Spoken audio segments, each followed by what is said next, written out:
There is a certain set of political people who can get everything wrong all the time, and they somehow survive. My track record is pretty solid. I have a pretty solid track record of getting stuff right over the last couple of years.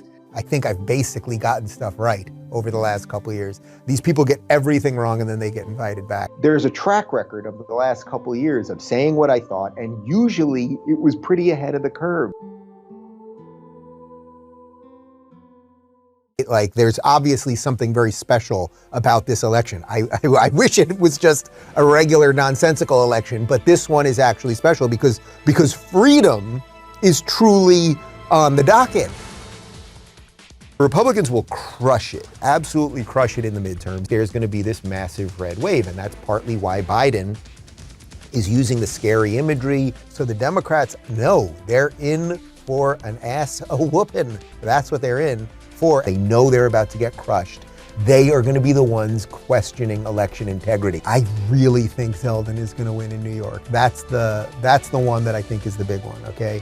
It is almost beyond imagination that Fetterman could win, okay? So I think Oz will win there. I have a lot of hope for Oz because I feel like he's sort of cut from my cloth. I do think Blake Masters is going to win in Arizona, as well as Kari Lake. Kari Lake, who I think of all of the people is sort of the real lock out of these guys for tomorrow. She has just become a media all-star. She is just laying it out with these nonsensical questions. As you know, it's possible that the Republicans are going to win a Senate seat in Washington State. I suspect Tudor Dixon is going to take down Gretchen Whitmer after all the COVID lockdown insanity. New Hampshire will even get a Republican senator. So there is real momentum here. Like, I really think the Senate, it could end up 54 Republicans. I know that's bullish.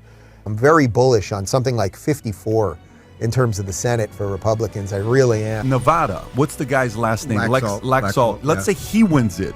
Let's say you know he was DeSantis's roommate in college. Did you know that? I did not know that. Yeah. Really? Yeah. Very interesting. Yeah. It's in the mirror now. It's in the back mirror, and we can say, "Ayo, see you later." Ayo, see you later. And I really think there's a chance. And as I keep saying, we just gotta get to a point where in America we can look in that back mirror and say, "Ayo, see you later." Enough of her. Her reign of terror is almost over. I'm telling you, she's got a chance to lose this election. She really does. I think there's a chance we're not going to have much more with her. I think she could lose this election. I think anything is possible. That is how frustrated and sick of the woke people are. People have had it with the woke. There are no rallies for Democrats. The left did not listen to the Dave Rubins of years ago. They did not listen to the Bill Maher's. They didn't listen to the Joe Rogans. So what do they want now as they realize they're about to get smashed? Now they want a truce. They want forgiveness now. But I don't think we're at forgiveness part yet. We gotta crush you in the elections tomorrow, and then you guys have to honestly come crawling back. So Wednesday morning after the red wave, that is what's gonna happen, and mainstream media will be running around with election interference and what happened and do. Do you see it? I'm sorry if you see it, because you're going, oh shit, I don't want to see it, because once I see it, I can't unsee it. But you see it, right? You see it.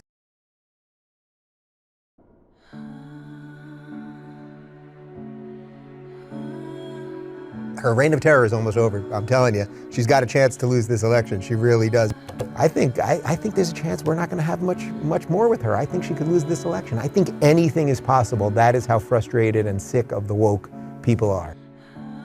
So we can project that Michigan Democratic Governor Gretchen Whitmer will prevail over Republican Tudor Dixon. We can also project that New York Governor Kathy Hochul will win her first full term in office, that Lieutenant Governor John Fetterman will win the Pennsylvania Senate race. It was one where they started getting fired up about New Hampshire. But Maggie Hassan dug it out, and she was looking to be one of the most vulnerable senators on the board. Midterms. Fox News projects Democrat Katie Hobbs will defeat GOP candidate Kari Lake out in Arizona. Winner in the Arizona Senate race, Mark Kelly being reelected to a 6-year term. Nevada Senate race with Catherine Cortez Masto's victory in the Nevada Senate race. Democrats now have control of the United States Senate ensured. They have their 50 seats, with Kamala Harris casting the tie-breaking vote. And right now, the Associated Press has just given the check mark to Raphael Warnock.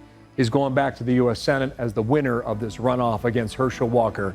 right now at 50.4% to Walker's 49.6%. Gives you the balance of power now in the Senate.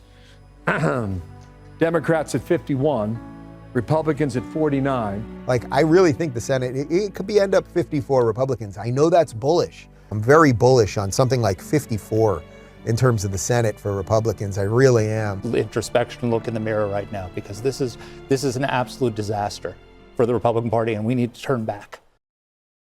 Yes, without question, the massive red wave that so many predicted did not happen. I kept saying all along, while I think it is going to happen, you never know what is going to happen, and you cannot count your chickens before they hatch. And clearly there was some chickens being counted before they were hatched by the mainstream punditry. The Pennsylvania situation, obviously, first off, their voting situation is very bizarre. They had a ton of early mail-in ballots. Look, it makes all the sense in the world that Oz would have won, but he didn't, and it was, about a 5-point differential, which Pennsylvania, man, like, I don't know what to tell you.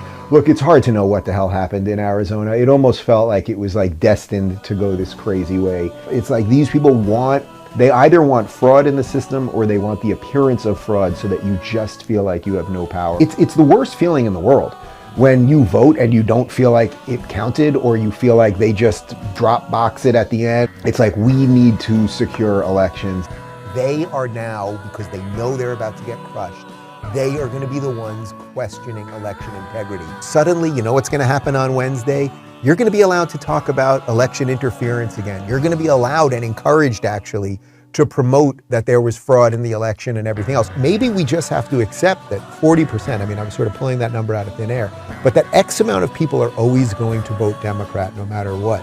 A certain amount of people are brainwashed. The other thing that sits behind all of this is that this young generation now, unless we can red pill them really fast, they're being born in a world where they accept government mandates, where they accept putting masks on and when they can go to school and when they can, and being online all the time and being given all this stuff. That's not a great indicator of future freedom, right? I think it sounds crazy, but Trump's going to get 30% of the black vote, and they know it, and that's why they're freaking out. David, that sounds ridiculous.